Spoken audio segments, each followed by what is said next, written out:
Steve, don't look now. The Kansas City Chiefs won another one-possession game. Oh, no. Unbelievable. 10 of 12 wins this season have been by one possession. They've had 10 comeback wins, 15 straight one-possession games. I was at this one. And just to give a little context, I'm sitting up in the press box. The ball doinks off the upright, goes through. There is literally laughter in the press box. Like, people are literally like, of course. Why?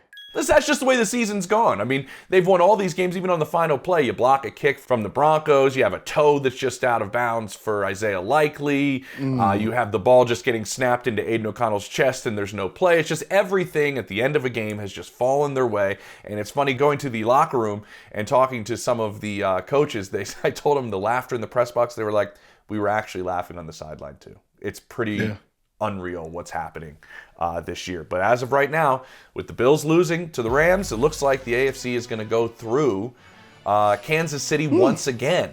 Same team as years before, different. Thoughts on 2024? They're turning into that dynasty, that franchise that people are starting to hate, dislike. Why are they always winning? It's not fair. I'm only going to the game so I can watch Patrick Mahomes lose. Those are the things that the streets are saying. I'm telling you, it's real. Big time. And it's even more if your squad is in the AFC. If you have a squad in the AFC, your hate and dislike for the Kansas City Chiefs is almost high schoolish. Like, why does she or why does he get to be valedictorian? I had a 3.7. Why does she get to be prom queen? I mean, I'm taller. It's just the hate is real, bro. You gotta beat the Chiefs and the referees, Steve. Yes, right. But teams and people are saying the Chiefs play down to their opponent. I think what we're really missing is how about the Chiefs are such a good team that they actually make their opponents play up to them, because you know what type of team that the Kansas City Chiefs are. What kind of team are they? Let me tell you, they're a team who capitalizes on your mistakes. Yep. They are human, so they will make mistakes. However, they don't make the same mistakes twice. Or in crucial moments. They're cool and collective. But even when they screw up, you don't see the frazzleness, or you don't see all of a sudden the sideline going bonkers. Why is that, Steve? Because they have gone through this enough time. Bingo. That they say, we've been in this storm before. Let's batten down the hatches. Let's go ahead and open up the sails. Listen, John, who gets a little seasick, look, let him throw up, give him his barf bag, put him down below, and let's keep swapping the deck, okay? Yeah. They understand what's coming. They see the storm, but then they also weather the storm. And they know blue skies are around the corner, Steve. But here's the thing. They know it's another storm coming the next week, so they're already getting prepared for the next storm. They're not outside with their shirt off going, hey, the sun is out. Let's get us a quick tan. They're like, hey, the sun is out. Take our shirts off to let them dry, because we know it's going to get wet and slippery and dangerous right before sunset again. So let's batten down the hatches. And guys, tighten up. Don't get too comfortable. I think all of those things are right, Steven. I mentioned like there's blue skies ahead. And my thinking of that is Andy Reid has always preached this. It's one of the biggest things he says to his team. As long as we're playing our best football by the end of the year. They've had years where Steve Spagnuolo's group has started off as one of literally the worst defenses in football. And Yes. What did they like by the end of December? Looking like one of the best. A completely different group, one of the best. And so that's why I'm standing on the sideline pregame Sunday, and I'm talking to McCole Hardman, who's out on IR right now. He told me he plans to come back for the season finale, had his knee scoped, just a little cleanup situation. Hopefully he can play one game before he gets to the postseason. But he's like, oh, we got no problem right now. That's the way guys who have been there feel. He's like, oh, we're going to start clicking. Like, we were worse off last year. Like, if we lose out, we're about where we are record-wise a season ago, and they're not going to lose out. So he's like, we're going to start clicking. It's just not there yet. And we got a new piece in Xavier Worthy. Hollywood Brown's going to be coming back in the postseason. I'm going to be coming back end of the year. You know, our tackle situation we got to figure out, which is a massive issue because Patrick Mahomes is getting hit a ton. That's the one of the concerns I do have. Hey, that man is Houdini. He is, though, but he's been sacked 8 times more than he ever has in a season already. 35 sacks. So I did see that Sunday. Like, he was hit 13 times by the Chargers, sacked another 3. But that's also a really good defense as well. It's a really good defense. Tackle is a bit of an issue. That's why when I talk to the coaching staff, some of the explosive plays are lacking because you don't have time to let that develop. You don't have time for Xavier Worthy to get downfield. That's great adjustments by that team. But what did they do? They just changed the way they play. Like, okay, then we can't do it. And so the part that I'm bringing up about his durability, which I think Pat's extremely durable, and the questions about his health, they may not, Steve, have to worry about not just their season finale against Denver and rest everybody.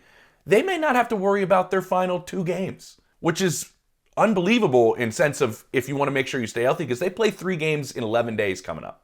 That's just, from a player's perspective, what's your thought on playing 3 games in 11 days? What's going on? James Palmer here, and let's get real for a second. You see the underdog graphics flying in and out of the show 89 with Steve Smith and myself. Well, you're probably wondering, what are these? Well, what they are is it gives you an opportunity to participate, to start playing. You can use the promo code UD89. You can scan the QR code and you can start playing instantly. Dive right in and you can win $1,000 bonus cash like that. You just got to pick higher or lower. So remember, scan that QR code. Use that promo code UD89. What we do here at 89, we give you analysis, we give you breakdowns, we give you the news. We love that you're here. We love that you're watching us and hanging out with us. But now, when you do this, you get an opportunity to find out if we actually know what we're talking about. It's a blessing and a curse, right? The blessing is because we are playing primetime games. So that's the blessing, right? When everyone else is sitting at home, who are they watching? Us. So we get that. While everybody's opening presents. Yeah, while everybody's opening presents. They open presents in the morning and then they sit and eat and watch a hell of a football team. That's what you really want. As a football player, that's what you dream about, because what you dream about with Patrick Mahomes and the Kansas City Chiefs for the next 11 days, for the next 3 games, you will constantly see them. When I was growing up, especially back yonder, back in the day before they had all of this Red Zone and YouTube TV and watching all these games. It was just what was on. There was always football on, but there was only a selected few games of football on. And sometimes wherever you were regionally, if that team didn't sell out or that team wasn't very good, they weren't showing that team. Mm-hmm. So now, these types of games that we're talking about with these 3 games in the next 11 days, why that's really good is because that's like old school where you have to earn the privilege, earn the right to be shown in a time where not everybody's being shown and not everybody's playing football at this time. And that's where the love of those certain players grow, because they're only being shown, and yet they're being shown in countries, in regions that normally don't get to see those games. That's where the hero-ness grows of that player. Or the villainy. Or the villain of that player as well. Which is starting to happen with Mahomes, which because is wild. Here's the thing, right? We talk about villain or hero. Let's take a little sidetrack. What do you want to be, a villain or hero, James? I kind of think the villain role is cool. I mean, you're doing something that is, I think everybody's paying attention to you. And it's weird how this has changed, right? Like, Patrick Mahomes and the Chiefs were the darlings. I was at that AFC Championship game when remember, D Ford lines up offsides on a crucial Tom Brady interception, gets taken off, overtime happens, Mahomes never gets the ball in overtime, and everybody's going, those damn Patriots. Yep. That young up-and-comer, that MVP, Patrick Mahomes, got screwed. Fast forward from Mahomes' first year as a starter to now, and now he's in the Brady role. He's played both. he's played both now, and he's embraced, if you talk to people in Kansas City, he's embraced this style where people don't like the Chiefs. Like, he thrives when anybody has their eyes on him, which is similar to what you said about these 3 games. Big moments, that's why they're playing the way they're playing. I mean, that's why they win games. Nobody closes games like Mahomes. Nobody does. Say it ain't so, bro. And that's why they're in this position. Say that one more time, please. run that track again. Nobody closes games like Patrick Mahomes. It's unbelievable. And that brings me to the other point that I want to make. This offense is the worst it's been in the Patrick Mahomes era. Worst in yards per game, worst in passing yards per game. I mentioned all the times he's getting hit, sacked. You know where they're unbelievable? Do tell. 3rd down. Best in football, 53% conversion rate on 3rd down. It's unbelievable. And then the final drive stands out to me in terms of nobody closes games like him, and nobody's on 3rd down like Patrick Mahomes. Right here's the 3rd and 10 off of a jump pass across his body. Just unreal. I mean, look at this. Like, let me just throw it with no feet on the ground to Xavier Worthy, who does a really good job, by the way, Steve, to come back to the ball. And then they get the 3rd and 1 that they convert, is also on this drive. And then the 3rd and 7, just backyard football. I mean, Travis Kelce doesn't even really run a route. He just finds space. Mahomes makes a play. Well, he does run a route. They're running an over route. So they run a play action, but he realizes they're in man coverage, thinking they're in man coverage, but yet they run a little 2-man and just forgets about him because the tendency is run that high angle. He sees the high angle. It's like, bro, I'm not running to get covered. Let me go ahead and sit right here. Hey, nobody's there. And let me sit here, which is one of the toughest things to do, is catch the football. Ask a few people down here in Carolina how tough it is catching the football when you're wide open. That's a tough catch. Also, throwing the football when the guy's scot-free and no one's around. That's where the preparation, the practice, and when you run it in your mind and you do it enough, all of a sudden the game is deja vu. I've been here before. Yep. I've done this over and over again. And so now, no, they didn't. Yes, they did. Once again.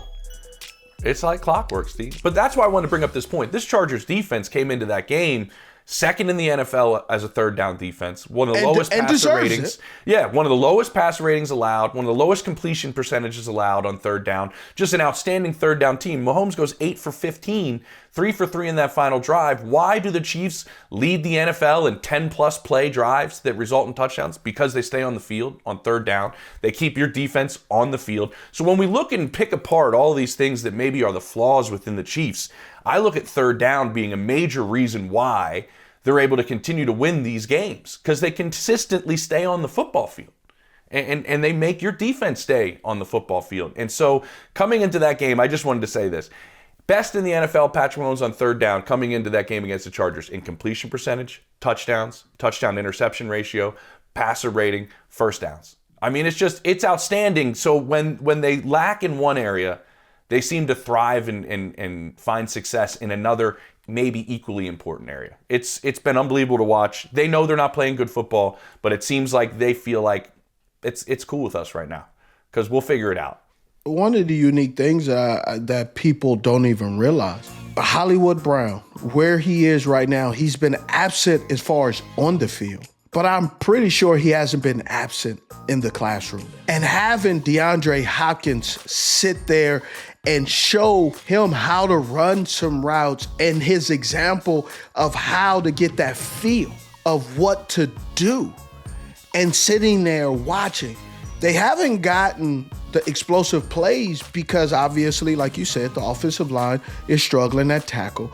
However, they also have a Xavier Worthy who now has been thrown into the fire as the guy was not supposed to be his role. Yeah. Who is not supposed to be. But what is he learning? His numbers are not there. But what he's learning is the exact same thing Rashee Rice learned while he was playing, which is how does my quarterback like me to play and run routes. So he's just taking that data, if he's smart, taking that data and understanding. Yes, it's not my time today or this year, but it will be. And I have some great players to learn from. DeAndre Hopkins, Travis Kelce. Travis Kelce spends time with the receivers, Steve. He'll go in there and talk to them about routes. Yeah, because he knows how Patrick wants it, and he knows how Patrick thinks. And he also has been on that side where if you don't know what you don't know, then you're not going to get the football. And that could be discouraging. Yep. And as a veteran leader, what you don't want is you don't want your young guys discouraged. Now, if they can't play, that's one thing. But when you start to get discouraged, then they start to lose focus. They lose the ability to get off press coverage. They also lose the ability to understand why they didn't get the football at that moment.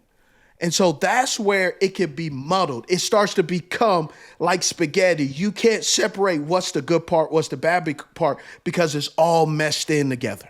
I don't know a single bad part of spaghetti. Yeah, especially if it's the second day. If it's the second day that they fire.